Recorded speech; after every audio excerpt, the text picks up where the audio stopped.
ನಮಸ್ಕಾರ ರೀ ಎಲ್ಲರಿಗೂ. ಇವತ್ತು ಬುಧವಾರ, ಇವತ್ತು ಅಮಾವಾಸ್ಯೆ ಇರೋದ್ರಿಂದ ನಮ್ಮ ಮನೆಗೆ ಇವತ್ತು ನಾನು ನಾಷ್ಟಕ್ಕೆ ವಡಿ ಮತ್ತು ಬದ್ನಿಕಾಯಿ ಪಲ್ಯ ಮಾಡಾಕತ್ತಿದ್ನಿ. ಅಮಾವಾಸ್ಯೆ ಇತ್ತಂದ್ರೆ ನಮ್ಮ ಸೈಡ ಚಪಾತಿ ರೊಟ್ಟಿ ಎಲ್ಲ ಮಾಡೋದು ಕಡಿಮೆ.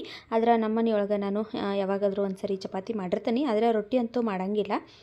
ಹಾಗಾಗಿ ಪ್ರತಿ ಅಮಾವಾಸ್ಯೆಗೂ ನಾನು ಜೋಳದ ವಡಿ ಮಾಡಿರ್ತೀನಿ. ಈ ರೆಸಿಪಿನ ಲಾಂಗ್ ವಿಡಿಯೋದಲ್ಲಿ ಸುಮಾರು ಸಾರಿ ನಾನು ಶೇರ್ ಮಾಡಿದ್ದೀನಿ. ನೀವು ಇಂಟ್ರೆಸ್ಟ್ ಇದ್ದರೆ ಒಂದು ಸರಿ ಚೆಕ್ ಮಾಡ್ಬೋದು. ರಾತ್ರಿ ನಾನು ಗೋಧಿ ಹಿಟ್ಟು, ಜೋಳದ ಹಿಟ್ಟು ಮತ್ತು ಕಡಲೆ ಹಿಟ್ಟು ಮೂರೂ ಸೇರಿಸಿ ಅದಕ್ಕೊಂಚೂರು ಉಪ್ಪು ಹಾಕಿ ನಾನು ಕಲಸಿಟ್ಟಿದ್ನಿ.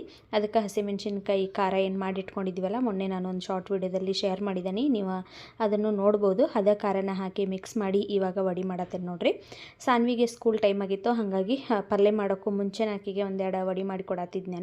ಆಕೆ ಪಲ್ಯ ಜೋಡಿ ತಿನ್ನೋಂಗಿಲ್ಲ, ಬರೀ ಮೊಸರು ಜೋಡಿ ತಿಂತೇನಂದ್ಲು. ಹಾಗಾಗಿ ಆಕೆಗೆ ತಿನ್ನಿಸಿ ರೆಡಿ ಮಾಡಿ ಇವಾಗ ಆಕಿನ ಸ್ಕೂಲಿಗೆ ಬಿಟ್ಟು ಬರಬೇಕು. ಬಿಟ್ಟು ಬಂದಾದ್ಮೇಲೆ ಬದ್ನಿಕಾಯಿ ಪಲ್ಯ ಮಾಡ್ಬೇಕು. ನಾನು ಇವತ್ತು ನಾಷ್ಟಕ್ಕೆ ವಡಿ, ಬದ್ನಿಕಾಯಿ ಪಲ್ಯ, ಮೊಸರ ಹಿಂಡಿ.